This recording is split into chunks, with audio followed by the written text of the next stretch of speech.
The views and opinions expressed in this program are those of the participants and do not reflect the views of the streaming platforms, public access channels, the KittyRose lifestyle, or the program underwriters.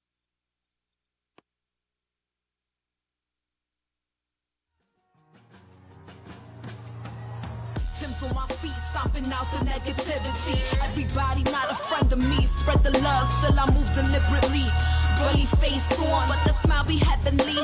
Brooklyn girls, so they love the energy. Love sincerity, so I take the liberty to take them on a journey lyrically. Through hallways and alleys.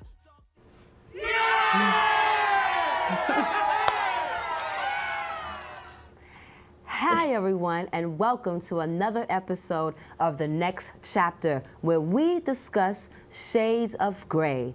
I am one of your hosts, Minister Cat, aka Kitty Rose, and I'm joined by the beautiful Melissa D. Hey! Oh my goodness, we have one more episode with you. Oh my goodness. How are you today, beautiful? I'm doing all right. My voice is a little funky, but it adds a little texture to the program. A little sexiness, a little graspiness to the voice. Yeah. Well, once again, Happy New Year, everyone, and welcome back to The Next Chapter.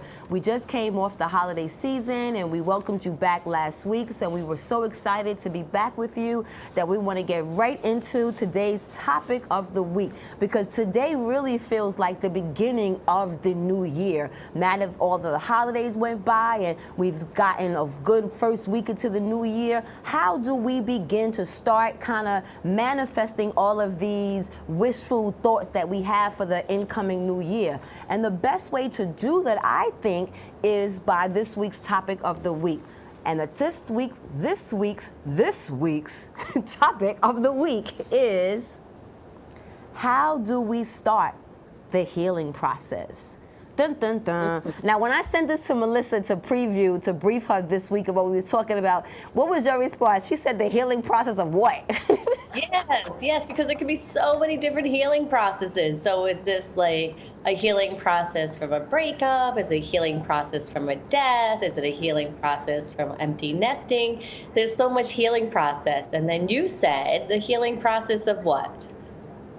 I don't remember, but I think I said the healing process of life, and really just finding yourself and being happy with yourself and finding a place of peace, no matter what you're going through at the time. So I think that when the question was brought to me to kind of bring this topic to the masses, I think that that person was interested in, as a whole, in order to heal in all of those different areas that you mentioned, we as a whole have to begin the healing process, the healing within ourselves that starts with acknowledging and accepting our own life and place in this world.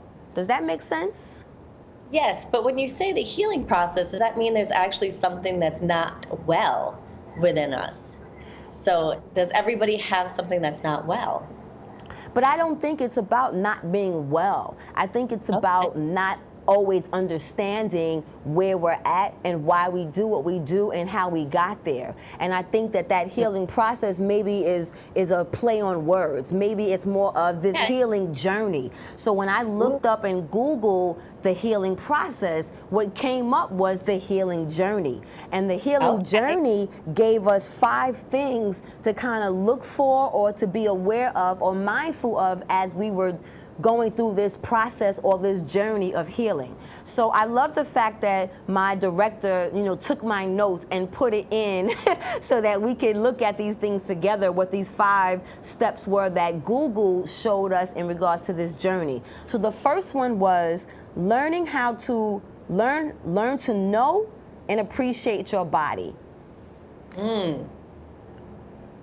What I like about that is that I feel like as much as I am in a place of acceptance, I think that I'm in a healing journey because there's certain things that I do that don't match the verbiage that comes out of my mouth. Like the love that I have for myself and appreciating my body and this temple in which I breathe through, I have a bad habit of picking at my skin.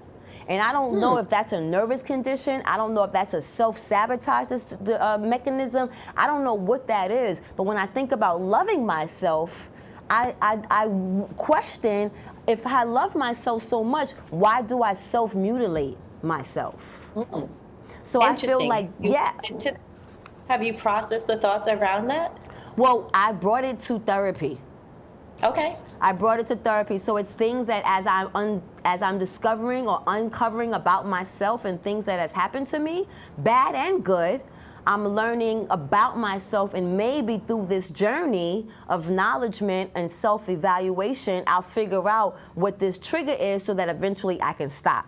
The second was set boundaries and limits that feel right for you. We were just talking about that when it came to the holiday season, setting boundaries and limits, not being available to everyone all the time, making sure that we have boundaries not only set for others, but set for ourselves. I remember growing up, I learned spiritually, let your yes mean yes and your no mean no. Yes, and I've always said, say what you mean and mean what you say, because especially like if you're in an argument with a partner and you're like, no, I'm fine. That's not really what you mean. You mean like, I want you to ask more. I want you to, have some more empathy. So I'm always a cheerleader for say what you mean and mean what you say. I am as well. The third one was, which is back to what you just say, mean what you say, or what was it? Say what you mean what you say, is learn to be a good advocate for yourself. You know what I'm saying? And one way of doing that is by meaning what you say. Because I know that for those in my family, I won't say which one of my children, wink, wink, she knows who she is, has a problem of appeasing others. But then as she appeases others, she's annoyed because she's inconvenient. But her boyfriend and I constantly tell her, well, speak up for yourself. You know what I'm saying? Let folks know that you don't like how this feels. And if this is something that happens at the age of 19, imagine if it doesn't get rectified then, that could be a trait that goes into your 20s, into your 30s, into your 40s, into your 50s, where, again, you're not learning to advocate for yourself and waiting for others to do it for you. What are your thoughts on that? Well, the thing about being like a people pleaser, when people will say yes and do something for somebody else and then get irritated, I always wonder, like, what is that person getting from saying yes? Because we do things because we are getting some benefit from it. And the thing is that, is she saying yes because she's expecting something in return? And it doesn't even have to be like something tangible. It could be like appreciation or, somebody offering for something in the future. I remember people saying, I love you, but not really meaning I love you, more of like, do you love me? And so sometimes people pleasers will do that. It's like, I do like a yes, yes, yes, but really what it is like I'm saying yes because there's something in return that I'm looking for. And if I'm not getting that, then it's kind of an inconvenience. I'm gonna miss you, Melissa. I'm just gonna tell you that right now. I'm gonna fucking miss you. Look at that valuable advice. That was a very good point. I'm sure Miss Rose will be appreciative of you making that point in light of how I tried to throw her underneath the bus just now. So good job, Melissa. The fourth one was being build your self-esteem. So I guess that goes back to number 3 about being a good advocate for yourself. Because if you don't have self-esteem, how could you be a voice and an advocate for yourself? What do you think? Yeah, self-esteem is hard because we are just like smushed down from the time we're like in school age, right? So when we're babies and little kids, we get praise for everything. Like, oh, good burp. Oh, good poopy. And then as you get older, it's like, girl, don't you be thinking that highly of yourself. Who do you think you are, walking around like that? We get like really smushed, and then we're taught to talk to ourselves that way. And so I've gone on to say, like, to myself, if I'm like, oh, Melissa, you're such an idiot, to be stopping, like, why are you saying that to yourself? That is so mean, and just having that self-confidence to be able to stop yourself and say, stop. Be nice to yourself. Be nice to other people. Be nice to yourself. Nice to yourself. Yeah. And that's how you start building self-esteem and doing little things that you can be successful at. That's the other thing too, so that you can start building your confidence. Well, that goes into the fifth quality that they mentioned, because I think in order for you to have those interests or to have those abilities, you have to kind of work towards that. It doesn't just happen overnight. So the way that you can work towards feeling that way or giving that to yourself is by developing a list of activities that help you feel better. Refer to this list in the section that says things you can do to help yourself feel better. So it's taking ownership, making you responsible, making me responsible to make a list, even if it's a small list. It doesn't have to be a huge list of 10 or 15 things. It could be a list of 3 or 4 things that help me feel better. And in that helping me feel better, then I can build my self-esteem. I can be a good advocate for myself. I can learn how to set boundaries and limits that feel right. And then I can learn to know and appreciate my body and me. Hopefully.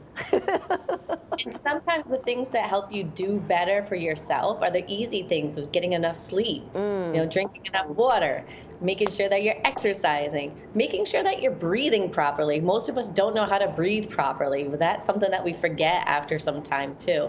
So remembering to just do those simple things can really make a huge difference. For me, cleaning makes me feel better. There's something about being like tidy and doing little tidy things makes me feel so much more at ease. But I don't know if the things that you mentioned are really simple. I think we say they're simple, but they're really not.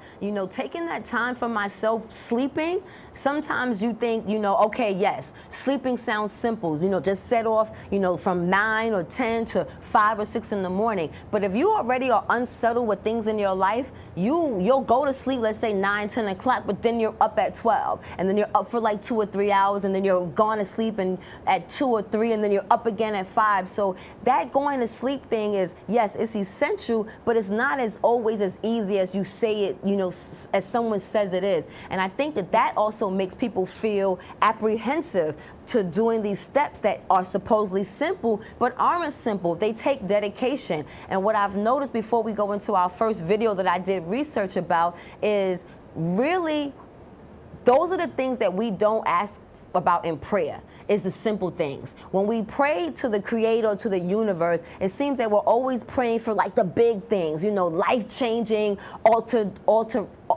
life-changing things happening in our life. But we rarely ask for the simple things like, Jehovah, can you give me the energy to go to sleep tonight? Jehovah, can you give me the energy to make a bath for myself? Jehovah, can you give me the energy to turn my phone off? Jehovah, can you give me the energy to wash my face? Jehovah, can you give me the energy to clean my house? Things like that we forget that we can take to prayer, because we forget that we're friends with the Creator, that He's not this he, she mystical entity that we can't come to and ask for simple things as the things that we need to help us love ourselves or to help us take care of ourselves. Because again, I think the illusion that is simple is an illusion, because we get so bogged down with life, working, kids, jobs, cooking, traveling to and from work. We kind of tend to lose ourselves in the day-to-day responsibilities of life. I don't know. Let's go to that first video. That first video is how I started my healing journey. It was a couple of videos I went through, but this one particular young person, I kind of like what she was saying, so I kind of wanted to pull from what she talked about in her video and then dissect that with you and get some thoughts further. Look across my life at my relationships, my romantic relationships, and my friendships, and I was like, why are you friends with people that you don't want to be friends with? Why did you date those guys that you didn't really want to be in relationships with? What's going on that your life doesn't match the intention and the vision that you know is possible for it? And I had a feeling that healing would be key, and it wasn't that it was something that I intentionally planned to start. Trauma was not a word that was in my vocabulary. I didn't really think of having problems that needed to be healed. I was one of those people. I was like, I don't have any problems problems. I'm good. It was actually a friend of mine who sent me this video with Thomas Hubel, who is a modern mystic, and Terry Real, who is a relationship therapist. They did this masterclass about an hour long. I'll link it below. And they talk about how trauma shows up in your intimate relationships. And that was, I actually was taking these daily notes after I first quit my job. I was going to try to do it every single day, and I called it 1 year free. And I actually wrote down the day that I watched that video, and it was the same day that I edited the I quit video. So the irony is not lost on me that as I ended that journey, I started this new journey. The video is pretty, if you're not familiar at all with trauma healing or just the idea of how it shows up and realizing that trauma is not like, these big, violent, crazy things, but it's actually whenever you're in a situation where you're overwhelmed and you can't handle it, and instead of being present in it, you have to freeze that experience and then come back to it later when you're ready. That understanding was huge for me, and understanding that there's different versions of me that have adapted to be able to function in the world so that I'm not only,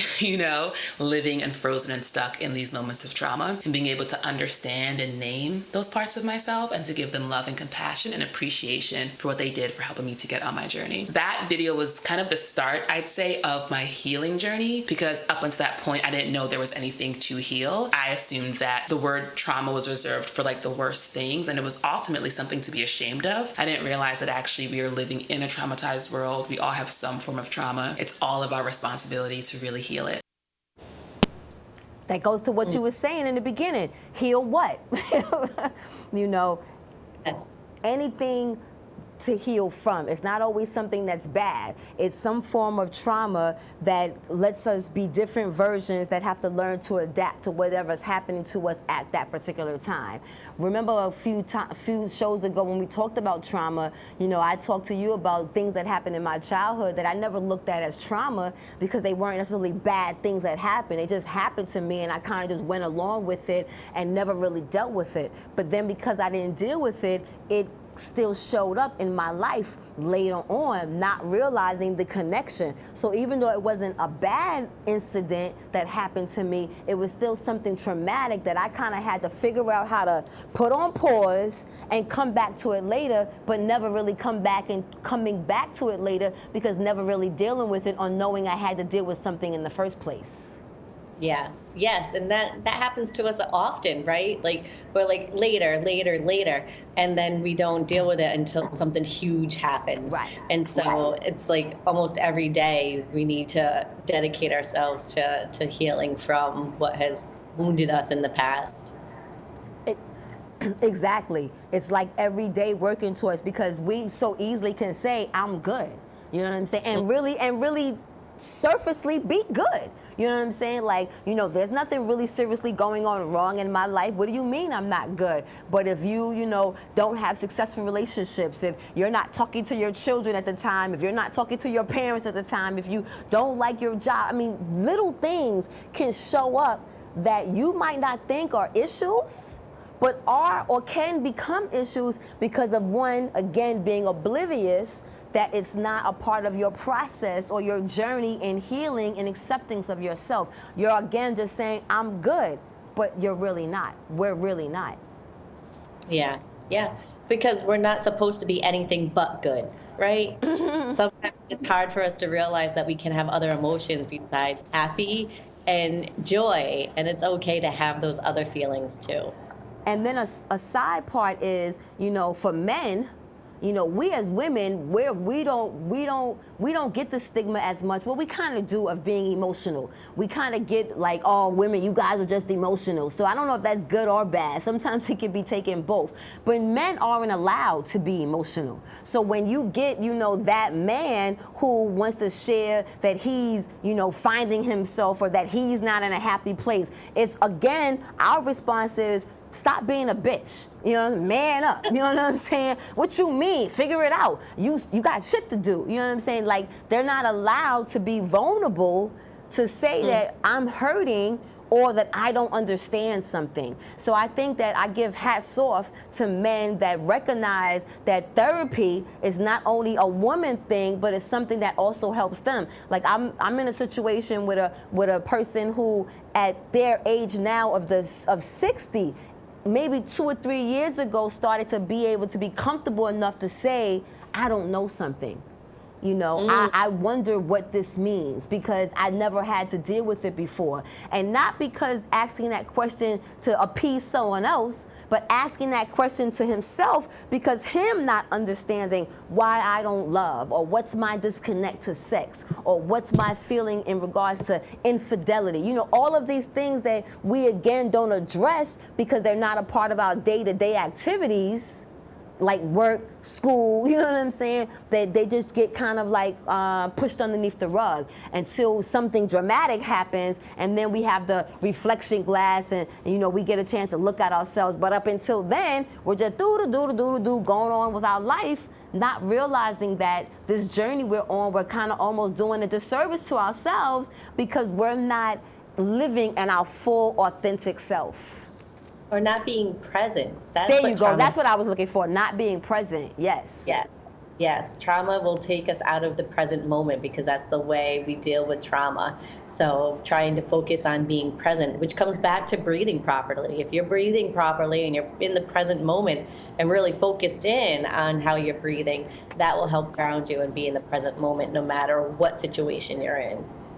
And I'm glad you brought that back up because, again, something as simple as breathing, we don't do. You know, I just talked to you a few weeks ago about that's one of my things that I'm working on now in therapy, and that my smoking sometimes might be the reason why I take that time out to smoke, because that might be the only time during the day that I'm actually breathing, because the other parts of the day I'm just running all the time and not taking that time to actually breathe in and be at a place of stillness. And I think that's also, that's also a part of the healing journey, being at a place of stillness. Sometimes because we are so bogged down with all of the world activities and all of the world anxieties that we don't allow ourselves to be still. I know for me, you know, in the morning I gotta play music to get dressed. When I'm traveling out, I gotta play music, you know, but sometimes silence is golden, and sometimes silence is necessary. And sometimes when I'm in the house by myself, I have nothing on because I need to not only sit in the stillness of myself, but also the quietness so that I can appreciate the noise, because the noise is constant. So if the noise is constant and our healing journey is constant, how do we fight against it at the same time? So we need that moment of stillness so that we can actually hear ourselves, think about how to move through, escape through, run away from, stop, all the things we need to do to make it better for us to kind of navigate and deal with whatever we're dealing, so that we can, like you said, be present in the moment, which is what unfortunately so many of us are not doing, being present in the moment of this gift called life. Absolutely.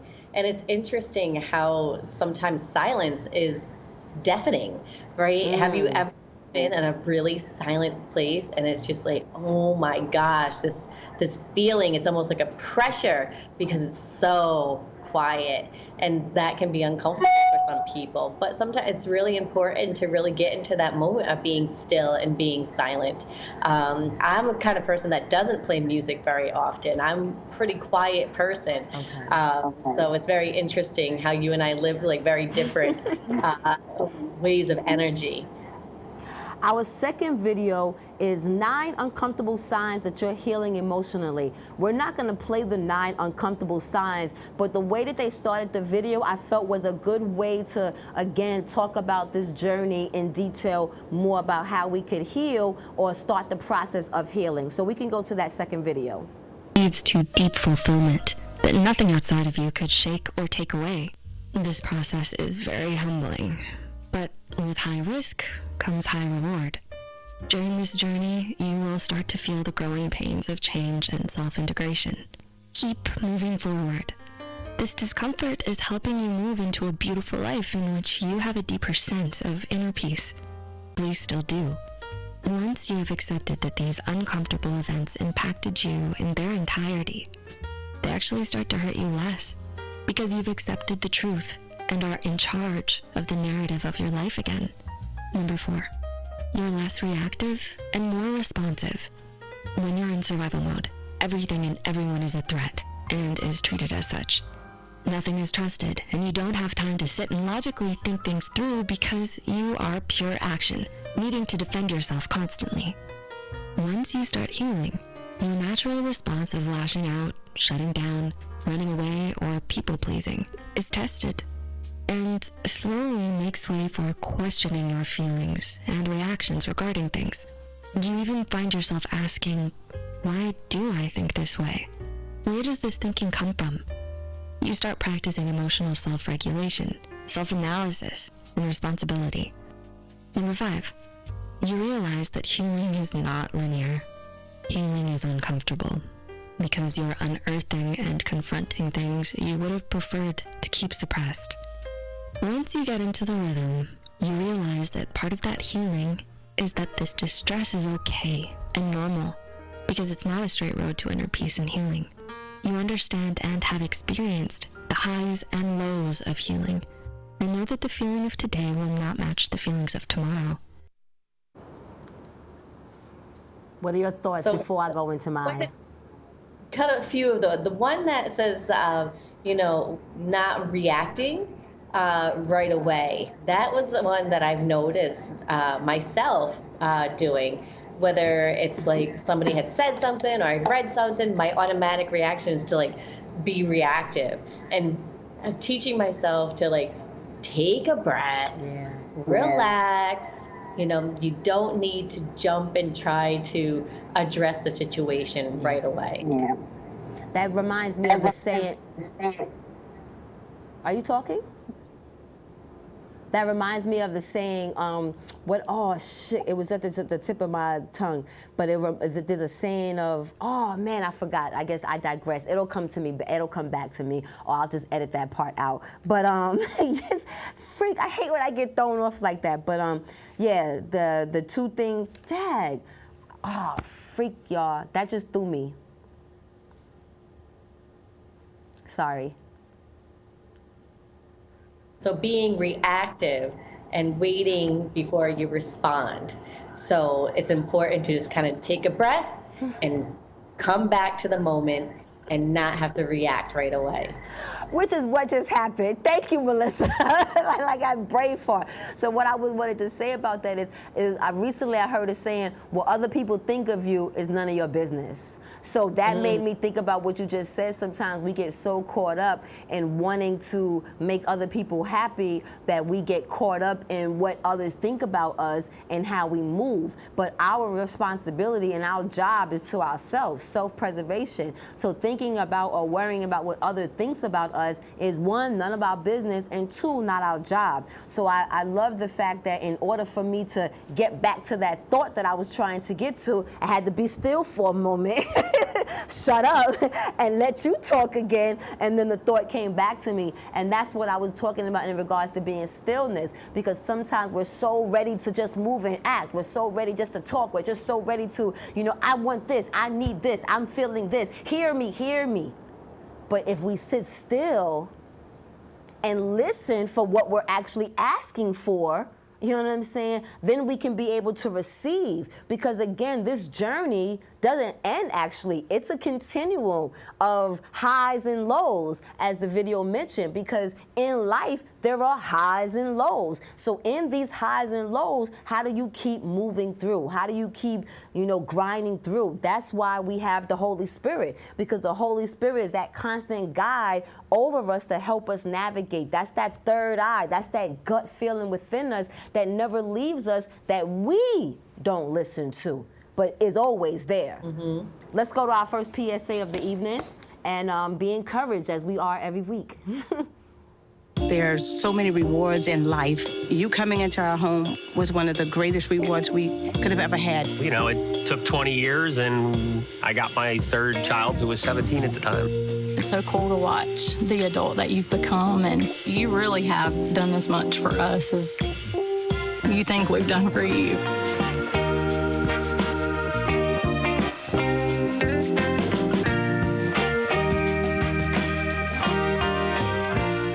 I love the adoption PSAs. I mean, that's so Oh, it gets to me every time. I know it makes my heart just happy. It really does. But I think that again, that also ties into the healing journey or the healing process. I know for me, this healing journey has definitely been this relationship with you that I've been able to build on this last year and a half. A few years ago, I did my certification to become a community producer, and one of the persons that I did my certification with was a gentleman by the name of Michael Astor. He's a white dude out in Brooklyn, and we connected because we're both parents, and we're both parents of like the same kind of age group of children. So us kind of going into the next chapter, producing content, coming out with being a producer and finding new things to talk about, and still getting ready for our children to go to college. We bonded over that. But one of the things that bothered him about the relationship is that I always brought up the white thing. Like, I always brought up the differences between us being black and white and us hanging out. And I just always made it an issue. And I always made it an issue because I had an issue letting go or being comfortable enough with having a relationship with someone other than a person of color. And that kind of affected our relationship or our friendship because eventually he got annoyed, And yes, we're still friends and we're still cordial, but we don't have a relationship that could have developed until I was able to meet you and really develop a genuine friendship with someone who isn't the same color or the same race as I am. And that was for me healing because I had tunnel vision in regards to you guys are good to work with, you guys are good to get money with, but I don't have a reason to be friends with you. You know what I'm saying? And I don't know as a Christian, I don't know as a minister who talks about love, if that matched, you know what I'm saying? I didn't say that I hated white folks, but I wasn't running to be no white folks' friends either. You know what I'm saying? And I feel like because God knew that, Jehovah knew that about me, is one of the reasons why He brought you into my life, because He allowed me to understand that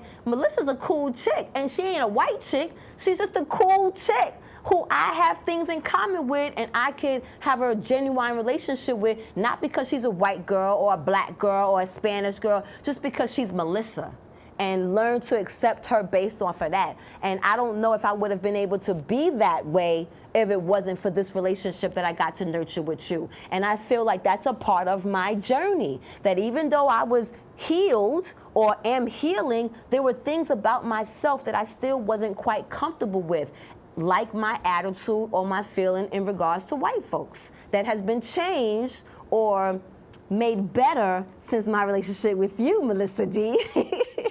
Thank you. And isn't your son dating a white woman? We're not going to talk about, yes. Pave the way for future partners. So I guess I'm not that better, right?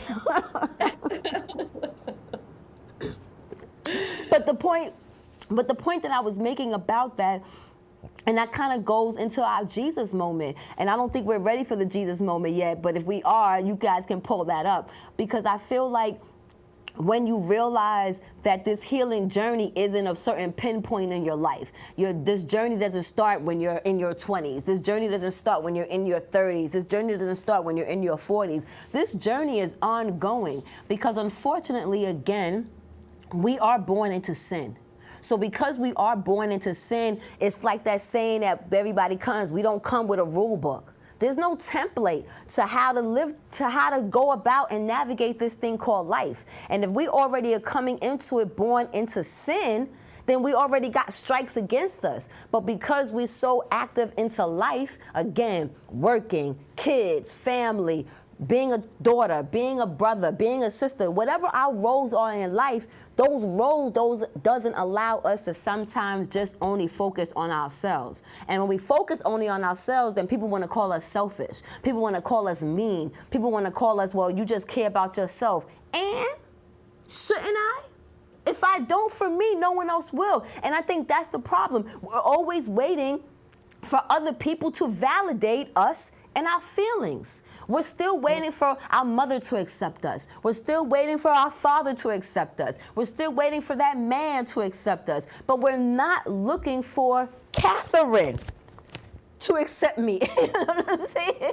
Catherine to be okay. And because that is something that happens from the time we are pushed out of the womb, that's why it's a journey that we're always on, because that's a journey that we have to keep pouring in to ourselves about and finding out ways to constantly be on this journey that's never ending, and using prayer as a way to help guide us through. Because we have that Holy Spirit. We have that strength.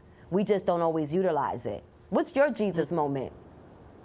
My Jesus moment would be realizing the amount of love that I have for you as well, Kitty. I think that is my Jesus moment today.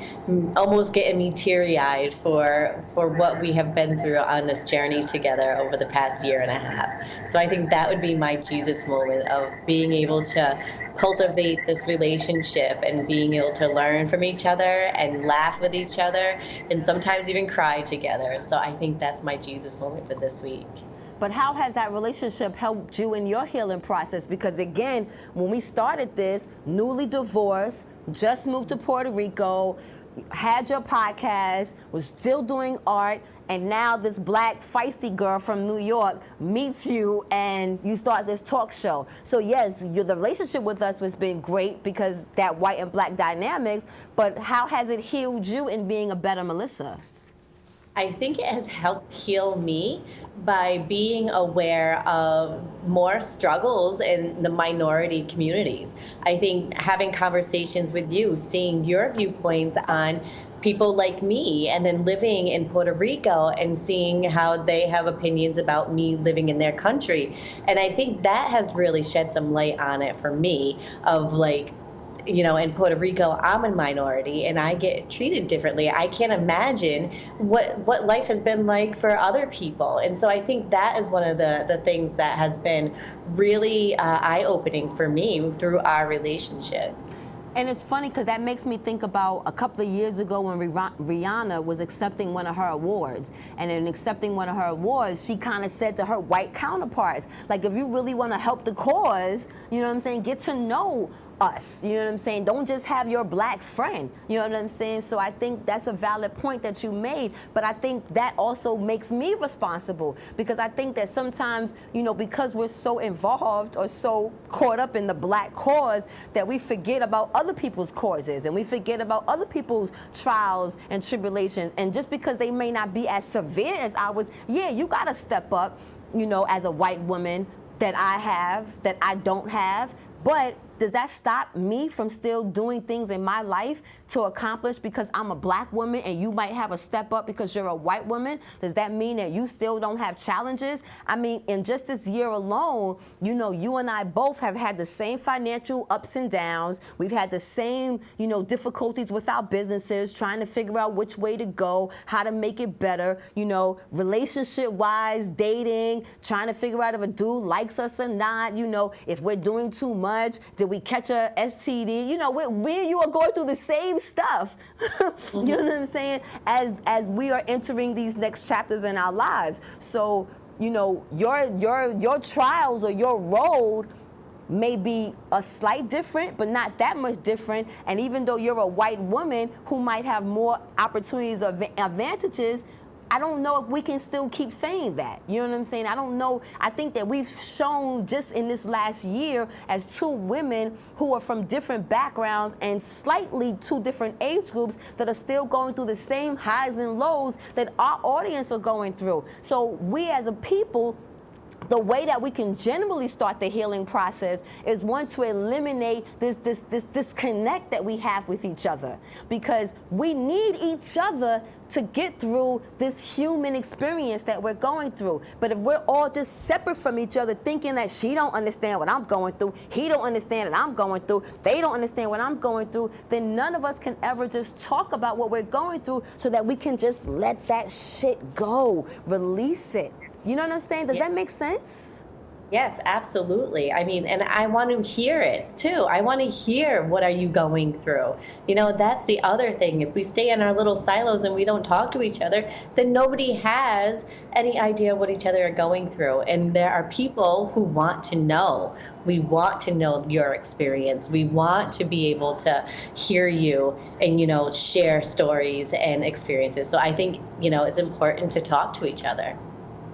So on that note, we're going to go to our inbox question. But before we go to our inbox question, we're going to end our segment with Melissa today a little early because our spotlight guest couldn't come into the studio today. So we have to Skype him in, and we can't Skype them in at the same time. So we're going to ask our inbox questions because it was directed to Melissa. And then we're going to say bye to her before we see her next week for her last. Well, it won't be her last show, and I'm gonna tell you why it won't be her last show. Cause I'm gonna claim it right now. I'm gonna put it in the universe. We are going to get picked up this year by a major network, and when the major networks see our pilot shows, they're gonna see Melissa D and KittyRose. So they're gonna want that package when they pick us up. So Melissa D, when we get that check, she'll be back. But until then, next week is her last show. But the inbox question was for her this week. So we can put up the inbox question. And the inbox question for the week for Melissa D was from John from Seattle. I thought that was weird. John, he sounds like a white boy. That's racist. From Seattle said, what is challenging about being a therapist, Melissa D? Oh, gosh, there's a lot of challenge in being a therapist. The thing is that therapists get into the work that we get into because we want to help people. That is the core of why people want to get into this work. The challenging part is all the other stuff that comes with it. The insurance companies trying to make a living off of it, worrying about being sued. I mean, I'm sure doctors feel similar too. It's like we get into this field to help, but then we have all these other outside influences pushing down on us to perform a certain way, otherwise we're going to get in trouble. I mean, even down to diagnoses. If we don't diagnose somebody with something, then we don't get paid. And sometimes people don't need a diagnosis. They just need somebody to talk to. But for us to get an income, we have to diagnose that person. So it's really these ethics that we have to struggle with, plus insurance companies and licensing boards and stuff like that. So I would say that is the hardest part of being a therapist. Not the therapy part, not the healing part, the other stuff. Bump. I hope that answered your question. And if you're looking for Melissa to be a therapist for you or other therapists that she has working for her, working with her, check out her website, connect with her, follow her on IG, or you can follow us on the Next Chapter group Facebook page because she will still be an active member of the group, letting us know about all the things that she's doing within her practice and as an NFT artist. And when you're visiting Puerto Rico, she got an Airbnb for you to stay at. Plug. Plug. So on that note, before we end, you already know what you guys got to do. Every week, Melissa and I ask you to do 3 things. What's those 3 things? Please like, follow, and share. And on that note, we love you guys and we thank you guys and we love you, Melissa. And we will see you next week where we will have a montage of all of our favorite episodes. She gonna make me work, guys, because I gotta edit for like 40 shows just to find funny parts for us to do next week to talk about. But I miss you, I love you, and I'll see you next week. All right, Mama? Bye. Feel better. Thank you, guys. Thanks. All right, Mama. See you next week. Don't forget, guys, check out Melissa on her website. MelissaDesilva.com. Bye, baby. Man, it's lonely. Going through life lonely. There is the therapeutic aspect of music.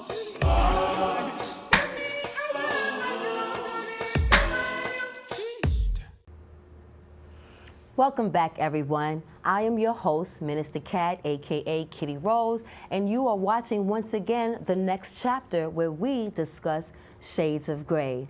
So today, this week's Spotlight segment is a special one.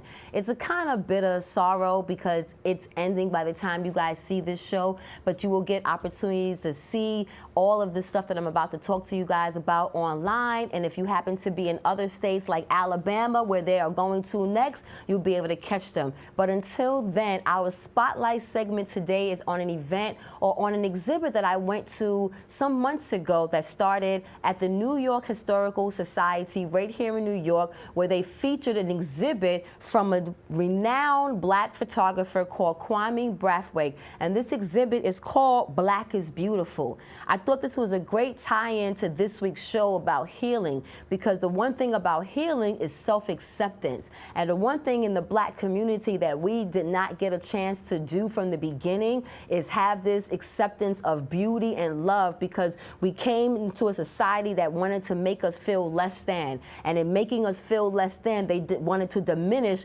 our beauty or the thoughts of what we had in us innately about us being beautiful. But we've had so many people throughout history, like this particular photographer, that wanted to break down that mental barrier and show the beauty of black women, black people, in particular, black women. So check out this little video that I was able to create at the exhibit that I went in regards to Black is Beautiful from photographer Kwame Brathwaite at the New York Historical Society here in New York City. Two questions before I get to you, Donna. How is your role here as a black woman at the New York Historical Society? I don't know. I've been black everywhere I go, so...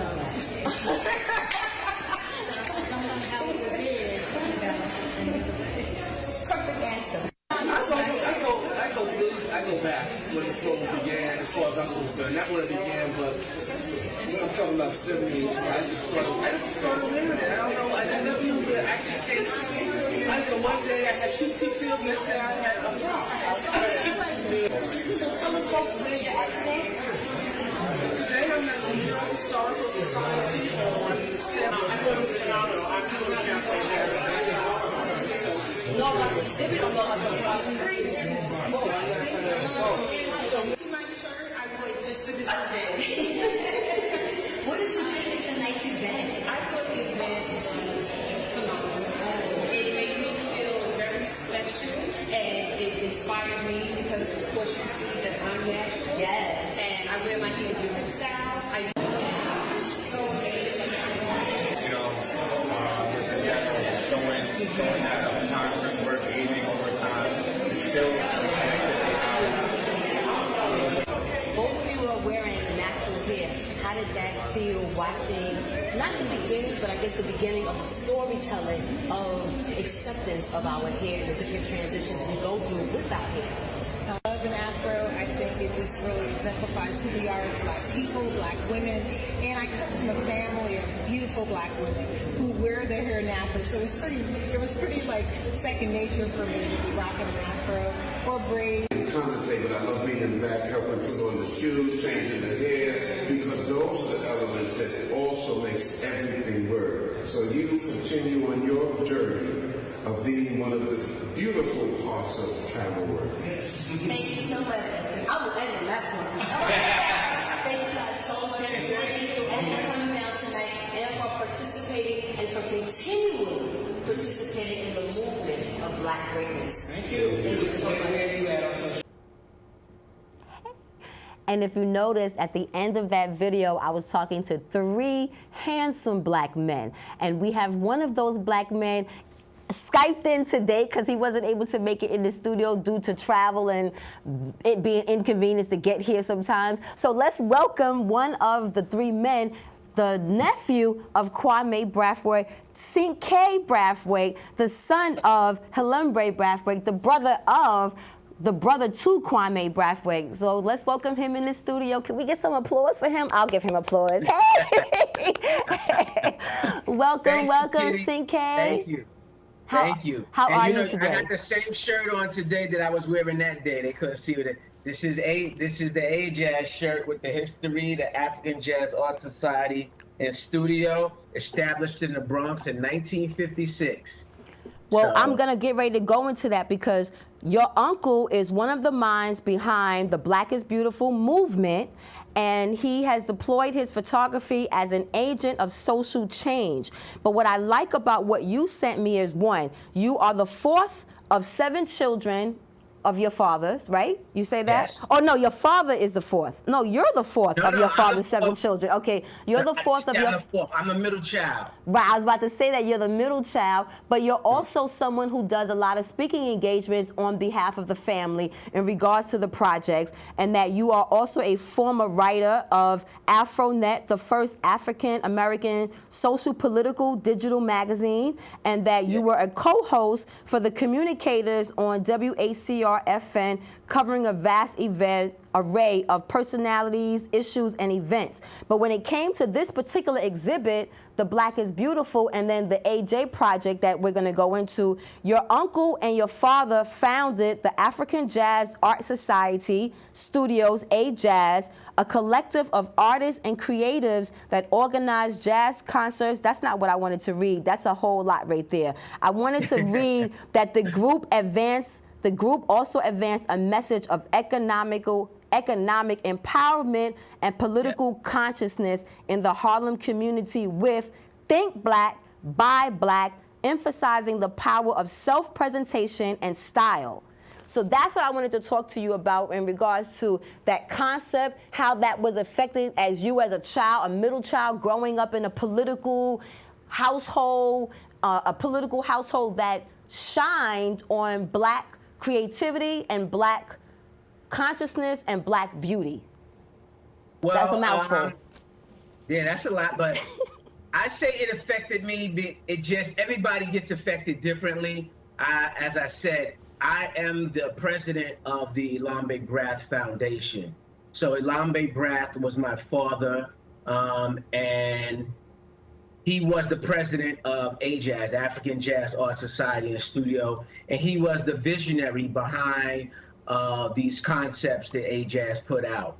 My uncle captured it all with his photographic lens, and he also was a co-founder of the organization, African Jazz Art Society and Studio, which was founded right there in the Bronx at 751 Kelly Street. Shout out to the Bronx, BX. Shout out to the Bronx, yeah, because AJAZ started in the Bronx in 1956. Wow. They didn't come to Harlem to really kick off the Black is Beautiful movement until 61. But they were already doing things in the Bronx, that brought attention to the Black is Beautiful movement. Wow. Technically, AJAZ which is an acronym for African Jazz Art Society and Studio. They didn't actually have the studio at that time, so it was only one S initially when they were in the Bronx. They got the other S when they added the studio, and that's happened when they came to Harlem.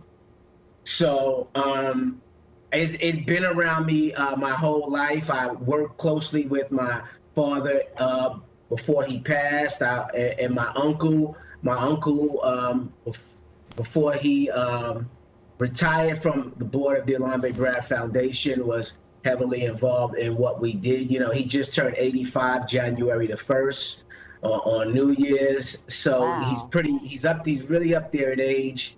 And, so my background is that, I've traveled several countries with them, followed in the line of their work, and, founded the Elambe Brath Foundation to further my father's legacy, but also work with my uncle to continue the mission statement of things that they were doing. And what they did with AJAZ, Black is Beautiful, had been the first thing that, they were really known for having done. And that was in 1956. And it really, really took off in 1962. So. Continue. I know. Okay. Yeah. So, and again, let me just go back. And when you asked about the siblings, I have 3 over me, 3 under me. Between my parents, there's 6 boys. My sister, Ann, is actually my father's, it's not actually my mother's biological, but my mother treats her just like her biological. But yeah, so it's 7 of us in the clan. But I'm the president of all activities related to my father and mother, and work closely with everything pertaining to Black is Beautiful that my father and uncle helped set out.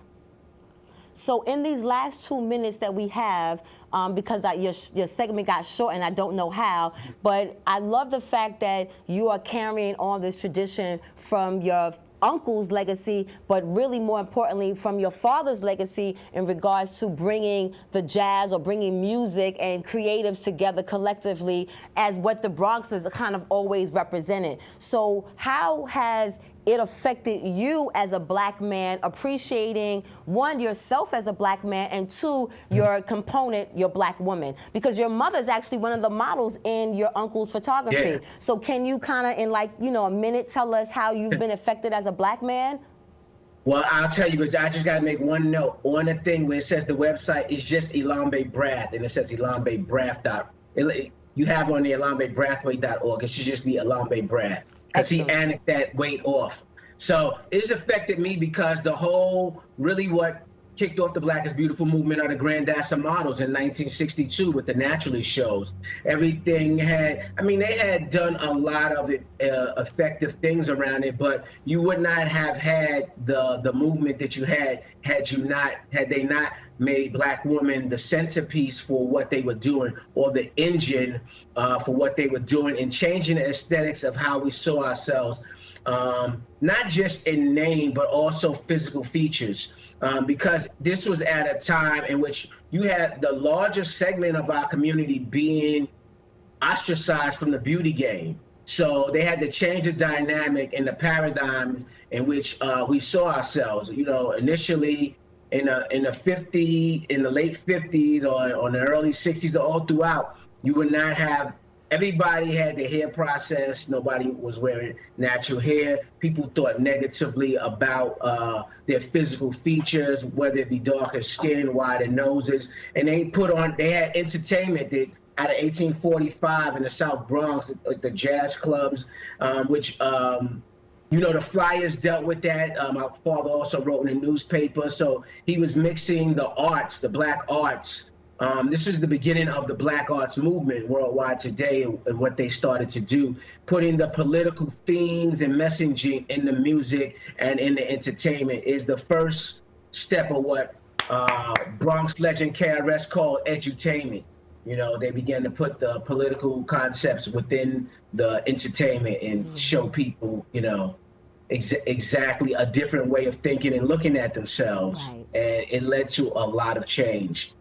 And there are a lot of famous jazz people who helped out or that were involved. And the story also involves a lot of people who are pop culture figures who, figure into the story in a big way.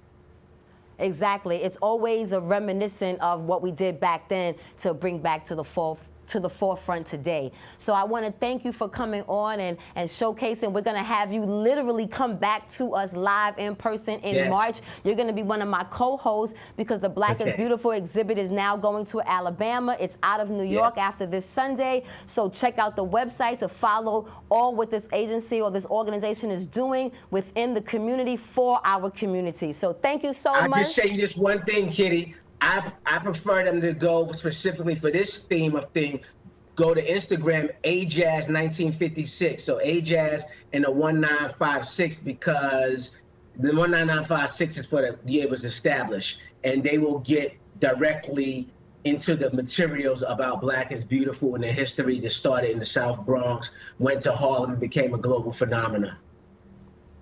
On that note, everyone, we will see you next week. I am your host, Minister Cat, a.k.a. KittyRose. I'm joined by my special guest, Cinque Brath, and we are the next chapter where we discuss shades of gray, and we'll see you next week, everyone. Thanks for tuning in. Bye, everyone. Thank you for having me, Kitty. Thank you, Cinque. Thank you.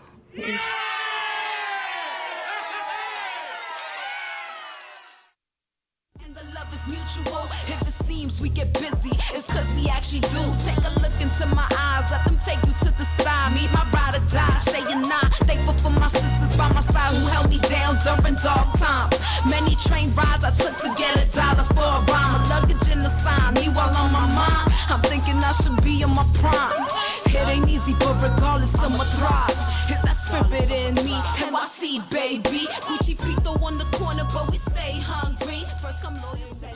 York shit, that real life grit from the heart of the city is as hard as it gets. This that New York shit, that real life grit from the heart of the city is as hard as it gets. This that New York shit, that real life grit from the heart of the city is as hard as it gets. This that New York shit, that real life grit from the